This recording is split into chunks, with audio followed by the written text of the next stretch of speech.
Kondisi jalan sepanjang Amanhuse yang menghubungkan Desa Amahusu hingga Dusun Erie, Negeri Nusaniwe, Kecamatan Nusaniwe, Kota Ambon memprihatin.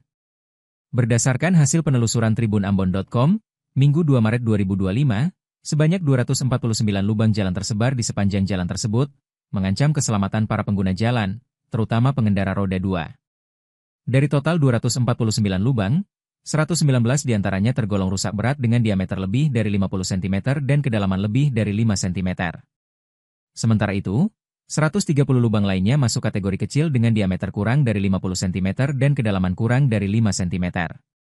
Kerusakan jalan ini telah berlangsung selama lebih dari 2 tahun tanpa perbaikan yang signifikan. Kondisi ini diperparah dengan minimnya penerangan jalan, terutama pada malam hari, sehingga meningkatkan risiko kecelakaan. Salah seorang pengguna jalan, Aldi Lianita Soumru, mengungkapkan kekhawatirannya. Ia mendesak pemerintah untuk segera menambal lubang-lubang tersebut dan memperhatikan infrastruktur jalan sebagai fasilitas umum. Ia menilai pemerintah Kota Ambon dan anggota DPRD segera mengambil tindakan nyata untuk memperbaiki jalan ini demi keselamatan dan kenyamanan bersama.